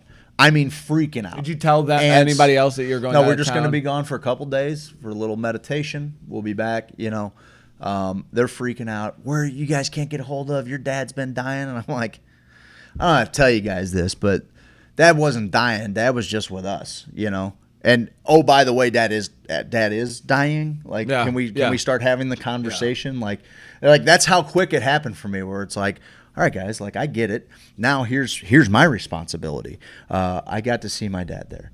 I know that my dad will reach a point where his quality of life will not be worthy of the man that he is, right? It's like at some point we're going to be as caring and nurturing as we possibly can because it's his right, because of what he put out in this world and who he was to us and the world that he made for us and helped, co-create. It is our job to make sure that he gets to leave with dignity and grace. So whatever that means, we're here for it. And I was there for it. I was present in it. I didn't want to drink anymore. I didn't want to even, I just wanted to be clear in my last few moments with him. And I fought this thing inside me where this guy, me, his son, his firstborn, wanted to record everything that he said just so that I didn't forget what his voice sounded like, But at the same time, like this new me, this new understanding of mortality, this new understanding of life, was so much bigger than that. Ashes, dust to dust. It was so much bigger than me doing that, and also like that's not allowing him to live with grace to his last days, like to put a fucking microphone in his face. So like there was like all of these things, like you do want some answers, you want some things to hold on to, but the reality was like I came out of it and like maybe it was the vision of him, maybe it was also all of these different incarnations. There's so many different things that it could have been, but it was kind of an amalgamation of all of those things that made me okay with it. Since then, I've had other psychedelic journeys where I've certainly experienced what I thought was the afterlife.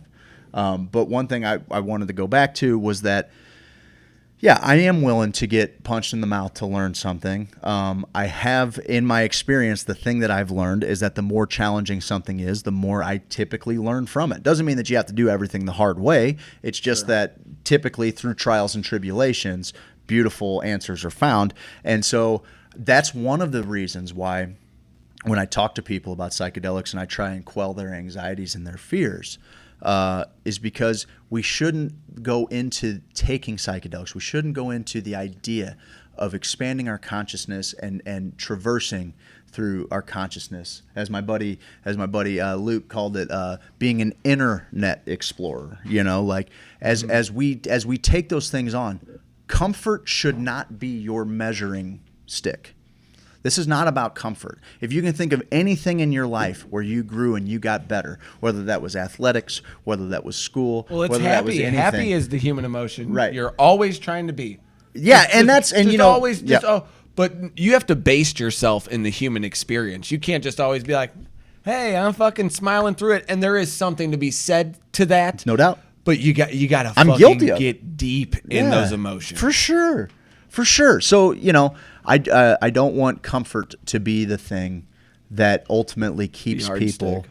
from getting what could be their greatest help. You know, I also recognize, like for the camera, I recognize the fact that like it is set and setting is very important. Being with experienced people is very important. Having like a plan, having somebody to hold space, an angel who is there to kind of help you through it. All of these things are super important. Testing your medicine is important. Your dosage is super important when it comes to some substances. Like all of these things are important. Going into them, but also like what's really important, if you want to be safe, you don't want to freak out, the space that you build for yourself, that's set and setting. The more intention and heart that you can build into a little circle that you're going to exist in for, you know, a handful of hours, what might feel like an eternity, that's up to you. The more respect you can show it, the better.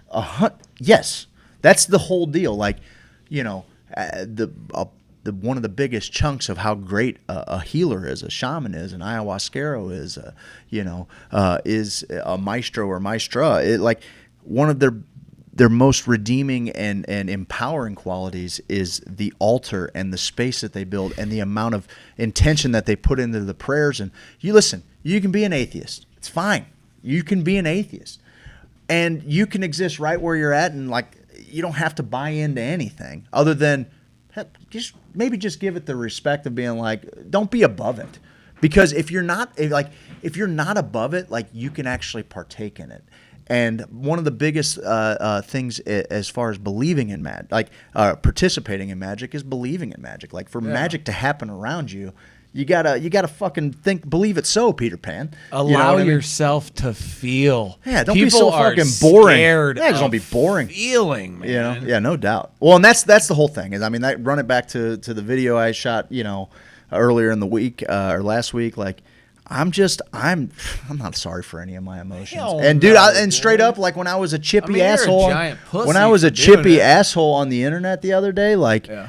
Like my go-to, thing is to like immediately apologize. Like, I'm sorry, guys, that's not really me. But you know what? Fuck it. No, that was me. I was angry in the moment, and should I have handled it differently? Probably not. But anyway, like that's kind of where I was at. Yeah. But it takes a long time for me to get there. So if I'm there, I mean it. Like, if anything, I'm going to be genuine. If I'm asking my friends for help and it chokes me up, like I'm going to be genuine. I'm not, you know what I mean? Like, Yeah, no doubt. I'm not ashamed of feeling emotions. Yeah. Because I know that I am not my emotions. Yes. And so like, I don't even worry about people attaching me to that anymore. And I think maybe that's something that I do often is like, oh, you're the jovial, happy guy that's just easy to be around. And I think that's just my baseline. Yeah. But like, I also, I don't want it to necessarily be something that I'm kidding myself with because I'm above other emotions. That would be silly. All of those emotions are what make me me. That's No the doubt. deal. No doubt. I've been struggling a little bit with that too lately. When you getting involved with John's family and like just feeling some of that fucking pain and heartache, and they're filled with love and They are. and optimism all the time, which I'm like, oh God, give me some of that sweet, delicious nectar. But being, it is delicious It nectar. makes me less tolerant of. I used to be more tolerant until you start paying attention to heavier things. And then shit that I used to get upset that was, one of the little things or something, or that doesn't necessarily upset me, but people who are doing it, I'm like, why don't you pay attention to what's really important? Almost this type of it's like I'm going through these emotions and kind of carrying out which one leads me to the next one. And I'm not scared of that. I know that sometimes I'm a piece of shit and I have to like say things out loud and really be like, oh, that doesn't fucking sound right. Or like, that's not you, dude. And you go through things where you say, okay, now I can be better. Now I can reflect. You can't always be making the same mistakes over and over. Sure. And you also can't be, like, why am I upset that this person doesn't pay more attention to fill in the blank, like the Aubrey cause, the fires in Australia, which are finally out. But like, why aren't you rallying towards my cause? That's not going to get you anywhere. That's not, you got to combine that with this love and understanding so you can still have this fire, this heat, this anger, but also your love. This love can be angry. We talk about love taking so many different forms all the time, how there's so many different words for it and different meanings. That's huge. And we fucking like, and I love this group, but I mean the word love in like the synonym for fuck. You know what I mean? So that's how I love this group. But I just love what we're doing, man. And I love you, brother. Thank you too, man. Thank you so much for fucking sharing that story. And I could hear you talk about your dad till the end of time. I always question, how many times I can tell that story, because I talked about it with Rick and I talked about it with Max and I probably talked about it with Luke. And anytime I have so many other psychedelic experiences and all of them offer, tremendous value. Dude, I've spent hours walking around the city streets trying to integrate from a very powerful psychedelic experience where I'm a grown man sobbing, just walking down the street at 8 o'clock in the morning, like sobbing. But like, I'm not. The joggers are like, what? Yeah, for real. Like Columbia jacket, like running by, like, and like, I'm like strung. Like, I'm like a whole night of fucking like just surfing the cosmos. And I'm like fucking tears streaming down my cheeks. And Jared, just keep running. Okay, but I'm not sad though. Like, I'm like, I don't know, man. Fucking fairy houses on the trees, man. He's like, that fucking guy was built. He's on one. Yeah, that fucking dude is on one. I'm so glad I'm just high on runner's high. Yeah, good luck with that. Anyway, so I've had those, and that's going to be the idea. And dude, I clipped it down. I got the first podcast. So I'm going to try and hopefully have it up by tomorrow. The Missouri Psychedelic Podcast. Super juiced about that, and you're going to have just a smattering of I got some big cannabis things coming up this week. I got all of our interviews. I'm going to put those up on there as well. We're just trying to raise the. I thought about this the other day. Are we just pretty much trying to raise the consciousness of St. Louis? At our heart of hearts, is that what we're doing? Trying to raise the love consciousness up in the bench, When we were still on 590, and then moving to the basement and everything, we talked about starting with the core at just an epicenter and then working out. Just in concentric circles, man. I know. Where it gets bigger and bigger and bigger. Our community builds this community, builds this community, builds this community. And it started down South City, St. Louis, and we reached Kansas City. As far as Missouri goes, now that ring's this big. And we also, now we have some people in Colorado and Oregon and Arizona. Like, they're getting there. Yeah. More and more are coming in, and that next ring's going to be out there. And that's always been the idea, man. Like, that's how you make the change. You be the change. And it's awesome that we get to see it kind of unfolding the way that it is, because absolutely, is that what we're doing? It's what I'm trying to do. I'm trying to talk about real shit. Yeah. The realest shit to me, like the realest thing that we could ever possibly talk about is like the symphony that is the female orgasm. Man, you know what I mean? I love it, dude. I love what we do. I love the fucking the mix of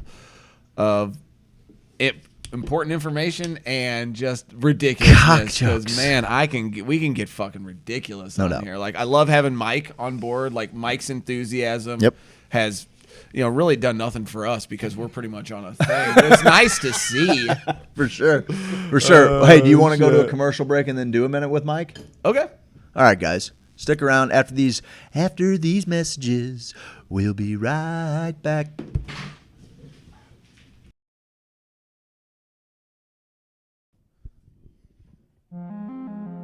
James Carlton Insurance 314-961-4800.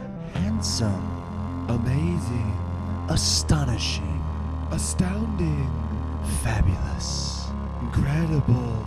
fantastical, Phenomenal. prodigious, Stupendous. unbelievable, Wondrous. divine. Fantastical. No, seriously, he's fantastical. You got a house. Go on and get it insured. You got a car. You gotta get it insured. You got a life. Go on and get it insured.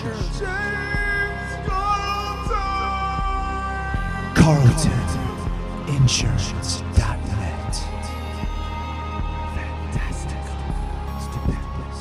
Fantastic. You take our insurance and are you cannabis friendly? And they all said no. And then at that last phone call, that 8th phone call, I was like, do you know anybody that is? I'm desperate. I've called 7 other people. You're my 8th phone call. At this point, I'm crying my eyes out. And this lady just felt bad for me and said, hold on, let me call you back in a few minutes. And they called me back and they said that they would take him, but under a certain amount of conditions. And the main condition was that if they felt that cannabis was not working for him, then they would take him from us and put him in and Child Protective Services, and then they would take the other 2 kids too. Oh, because they were both underage. Then and we would be charged with child endangerment. So they'd go to federal prison. Yeah, we would go to federal prison. So we said, bring it on.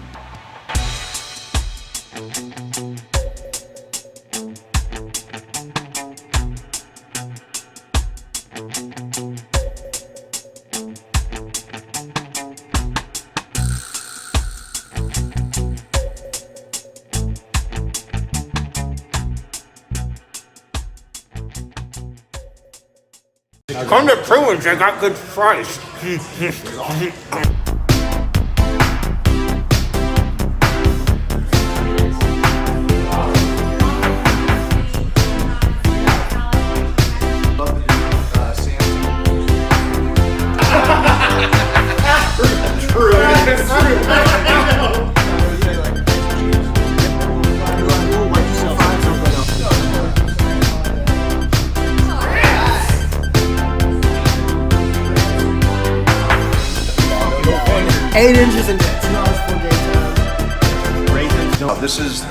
This is one of the best Cubans. I try a Cuban everywhere I go, and this is one of the best damn Cubans I've ever had.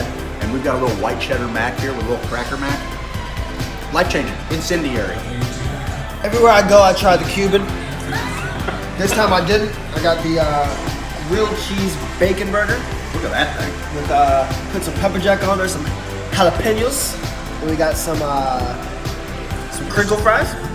And all I can say is, oh baby, grow baby. As you can see, this was once a delicious plate of coconut scrimps, and I devoured it. And if I had to say, if I had to give it a review real quick, I'd say it's an orgasmic feast of the senses. And I love meat.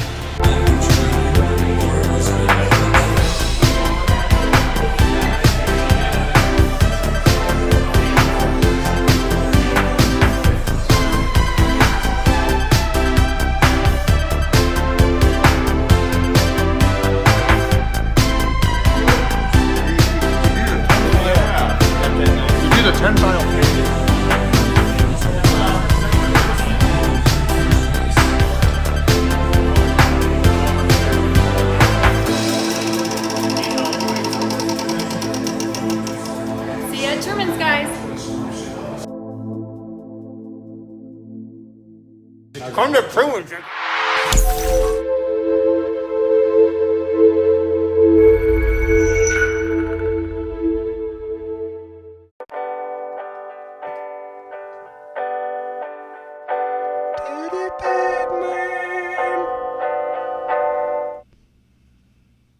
Hey, ladies and gentlemen, and welcome to Hoosier Sophisticate 3.9.2020 edition Minute with Mike. Hey everybody, how y'all doing? Want to talk no weather tonight. None of it. I want to talk a little bit about addiction. So, y'all heard me talk about my headaches and, my little spiel with those pills that I went through. And that was nothing compared to what I went through right before my son was born. And I decided to find a doctor who all I had to do was say, hey, man, I got a little nervousness. I got a little anxiety. And, I get some migraines. And I was lying. And the dude hooked me up with these Xanax and these Vicodin, right? And I told him a couple days later, hey, man, I'm taking like 3, 4, 5 of these. Is that okay? No. Don't worry. I'm going to get you an up prescription in about a week. Once you're done with these pills, call me. We'll see what's up. So I get more pills. My prescription gets upped. Okay. By 30 days, I'm at 2 milligram Xanax, which are school buses, okay, and 10 milligram Vicodin. I get 100 milligrams. Is that like a every 30 bar days. of Xanax, Mm-hmm. like the Yes. 4 little whites? Yes. Okay. So I got Xanny 110 bars. milligram Vicodin in 30 days, and on top of 152 milligram Xanax bars. So I was like, you know what? I can make some money off of this. And so I did. And I realized Statute of limitations, that allegedly. I realized that Well, he just admitted to being a Allegedly. drug dealer. allegedly, I realized that it was not a good idea, and I was hurting myself and my friends. And I saw something that nobody could understand. Nobody could help me. Nobody could. I didn't want to talk to anybody. I was very selfish. I wanted to crawl in a hole and die, only because it was a urge, like I had to get it. And the doctor, I called him on a Sunday and was like, hey man, I'm out of pills, I need some pills. He goes, don't worry about it, I'll take care of you tomorrow. So tomorrow I went to the pharmacy and they said, this is your last prescription. And I said, okay. I called the doctor and they said, Mr. Ote, you are no longer a patient here at this office. And I said, okay. So then I searched for other avenues and I found heroin. And that was really hard.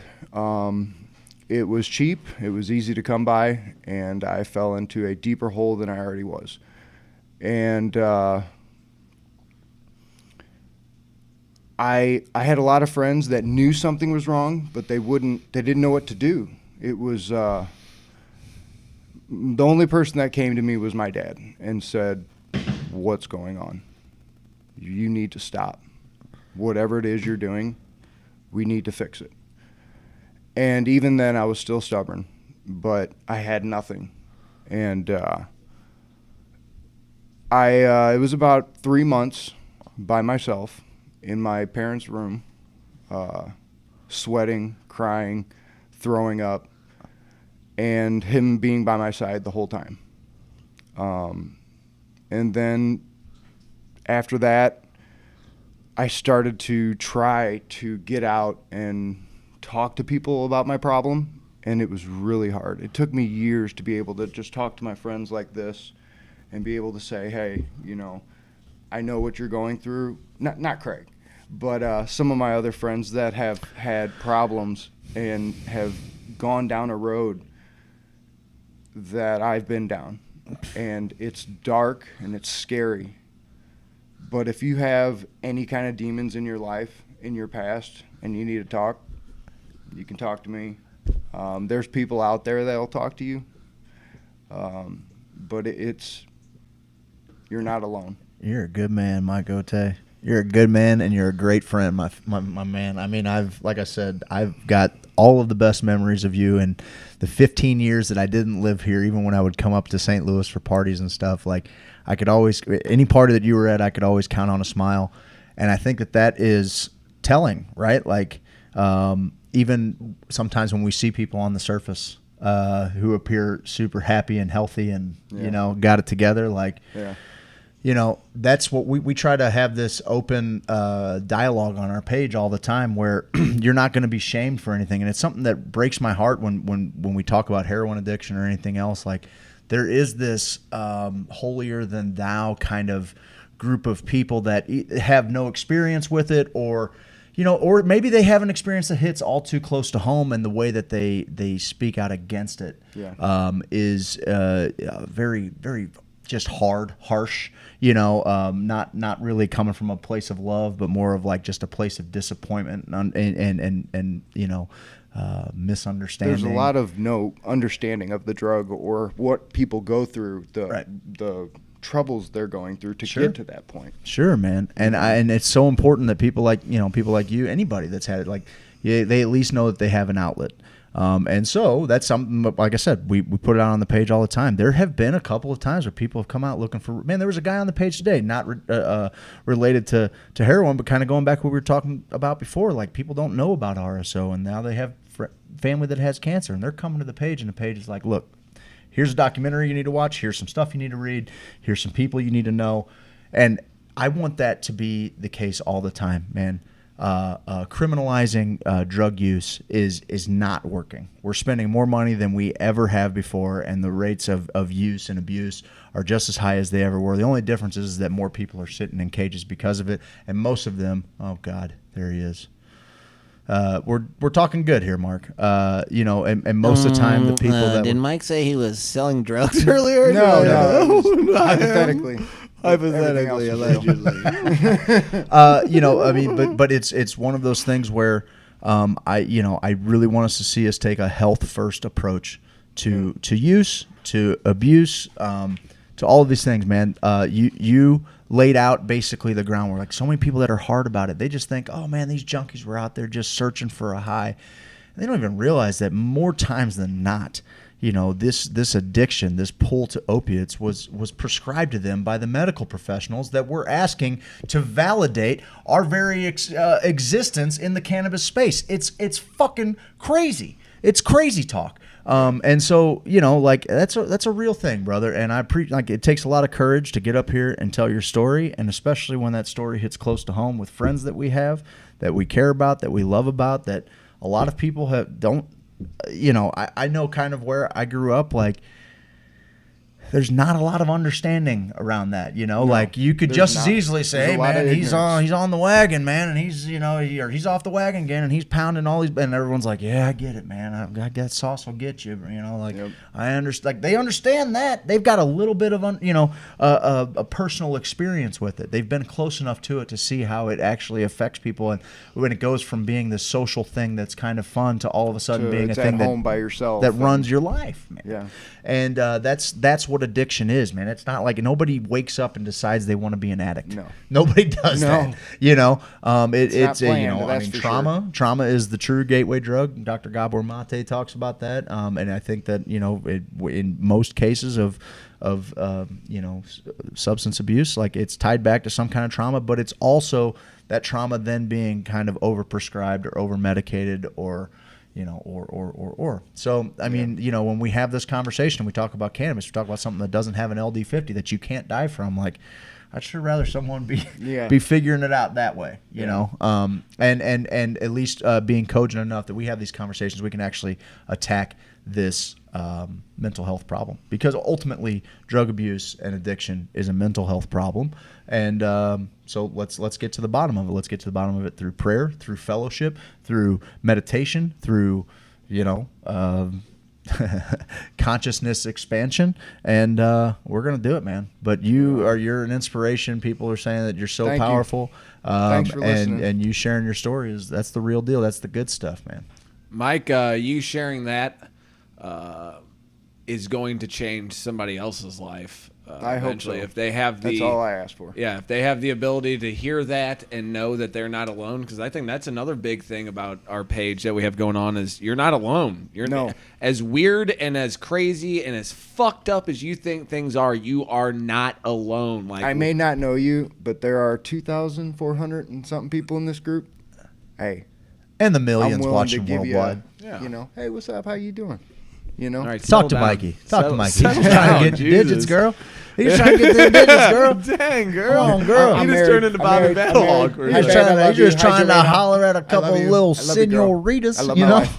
Hey, Mike, what do you think about, we're going to end it on a Dolly Parton note. What do you think Oh about yeah, Dolly so Parton? Yeah, on the let's get to the serious important note, stuff. let's get to the serious stuff. So Dolly Parton is wanting to pose for Playboy for her 75th birthday. I am here for it. Boy, I am here for it. let's see what's gonna happen Dolly, here. I know you are still.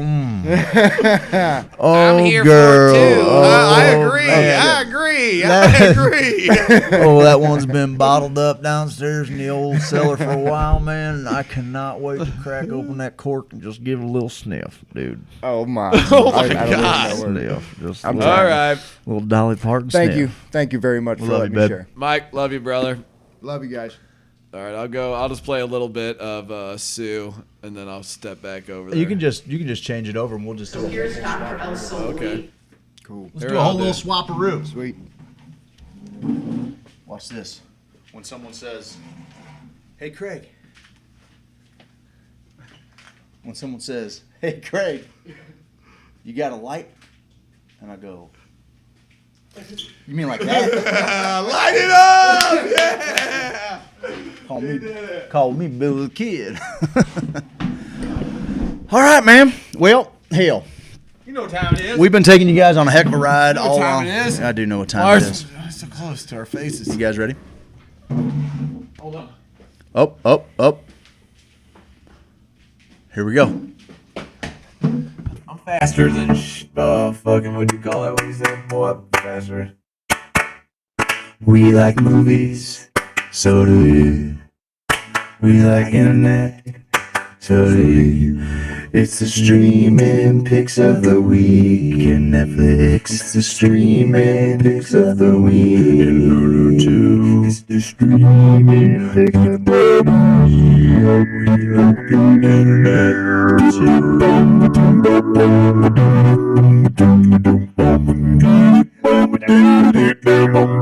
Movie time.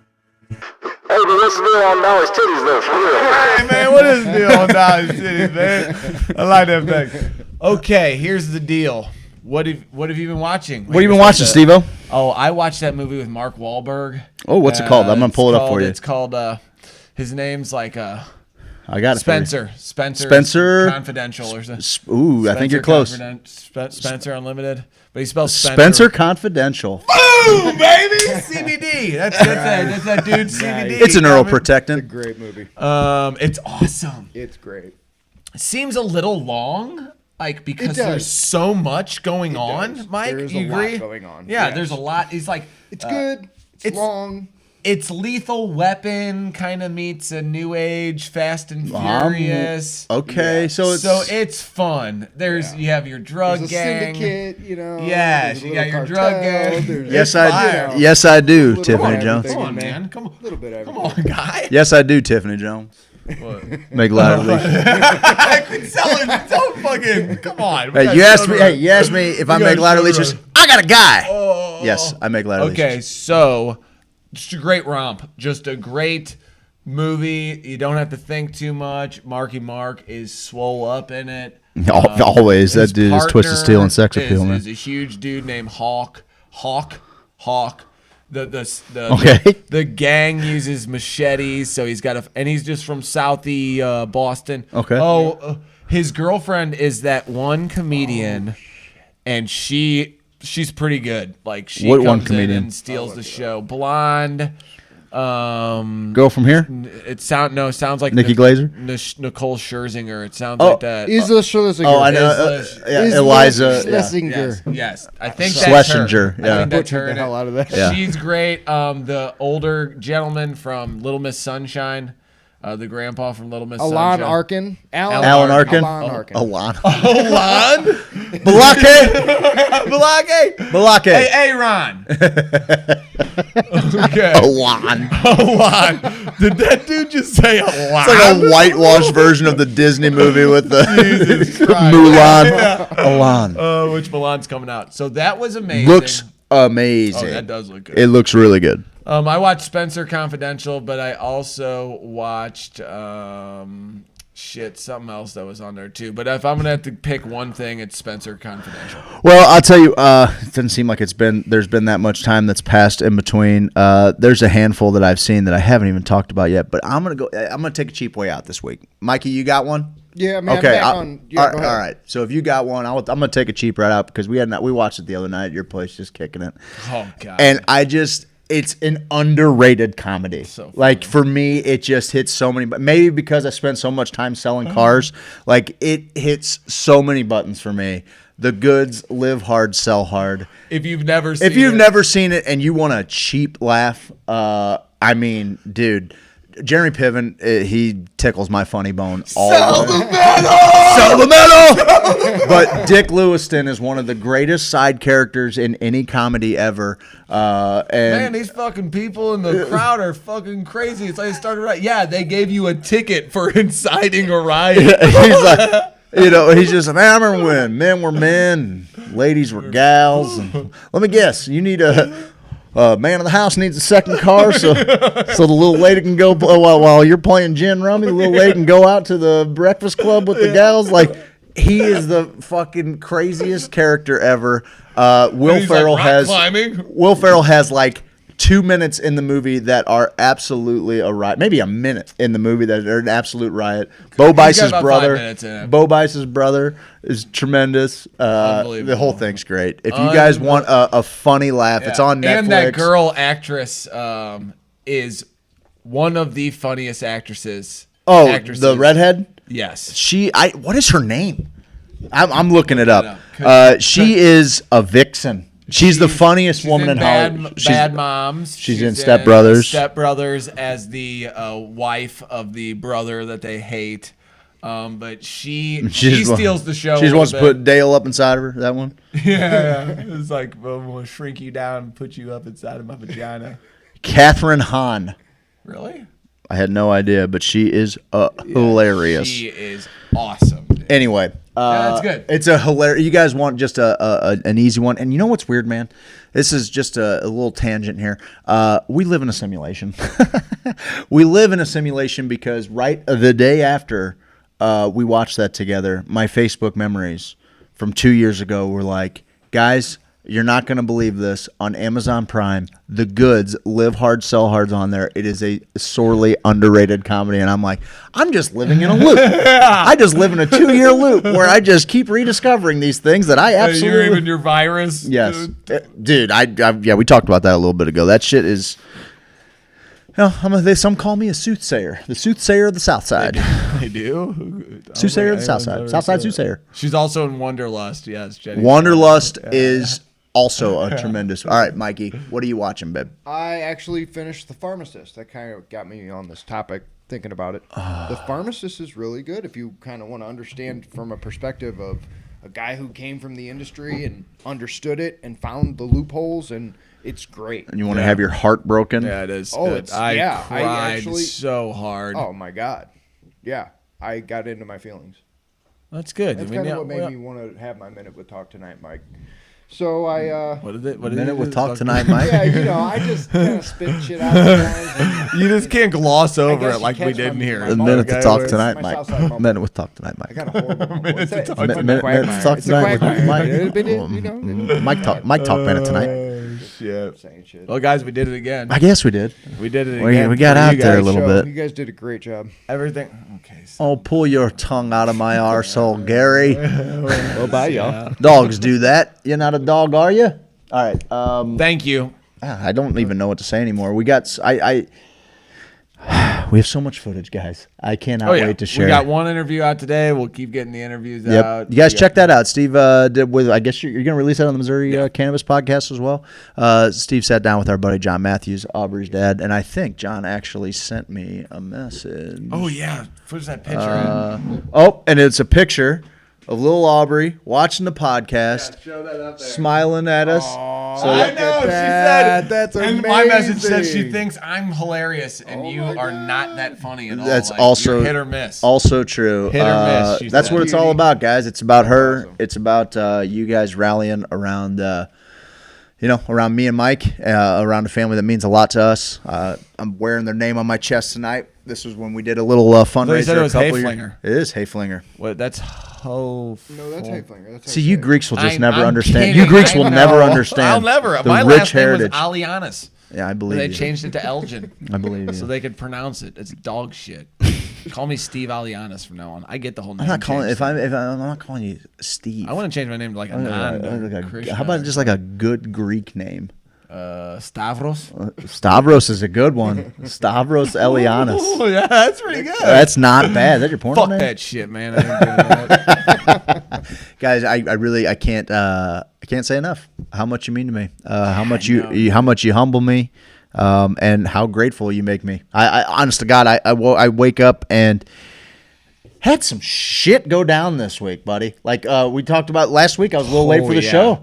Miss on the way, she calls me an hour before the show. I gotta go pick her up on the side of the highway. The car just shot craps. We're all kind of hoping, maybe it's just an alternator power. Shut up. It turns out Kia's got a recall from 2011, 2017. They recalled like 1.8 million vehicles that just have this crazy seize up out of nowhere. Well, Bobby would say that's what you And Bobby said, "Damn, girl, that's what have you trade the El Camino in for that damn thing? Come on, man. Detroit power. Get you baby. some muscle, girl. Dang, dude."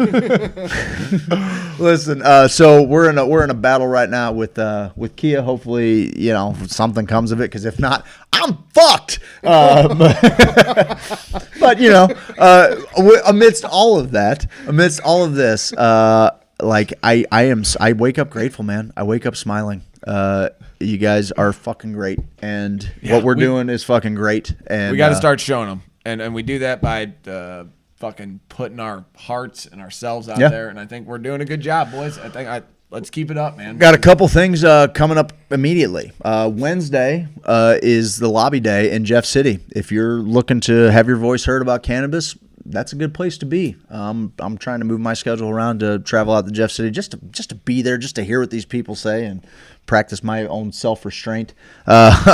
But honestly, if you're trying to, if you're bitching, if you're trying to be a voice to get this thing in the right way, it's a good place to be. And then there are some events coming up. I know the 411 CannaFest, they're trying to put it all together. Reach out to, I think, maybe Ricky Starling, Sheila Dale Blosser, anybody that's involved there. Toby Hayes, I believe, is also in charge of booking different businesses that want to have booths, artists, glass blowers, all of that. 411 CannaFest. Go check it out. We're doing everything we can to get there. And get your tickets, man. September's going to be a blast with the Grow Trade Fest crew. I know that the little kickoff party that we had, you guys are going to love what's happening there. This group of people that is happening there. We appreciate you letting us come here and sing the blues to you a little bit, man. I love these motherfuckers. I love these motherfuckers hard, too. Dude. I love you. I love you too, and Mike. Dude. And we don't say it enough, but I'll say I love you all the time. Love you too. Thank you, guys. We can't do any of this without the power of the group and the group love. One of my favorite bands. So, Lifetime Roofing. Roof. They're amazing. Any exterior stuff. James Carlton. Give him a shot. James Carlton. Give him a shot. True Man. True Man Sulaw, dude. It's a snooch fest. Spanish Society. We're going to snooch them up for our next sponsor. And if you want to join the Mycelial Media Business Network, ask about some advertising rates, hit us up. We got them for you. If you want a part of the show, do it. If you don't want a part of the show, but you want to help us out, share our stuff. Yep. Like and subscribe. Have your friends. Tell them about Mycelial Media on YouTube. Follow us on Twitter. Do all those things. Mike's killing it on the Instagram game. We're having a blast. We're bringing you along for the ride. You guys make the world a better place. I'm sure happy to be a part of your story, and I'm really grateful that you're a part of mine. We love you. Love y'all. Be well. Bye.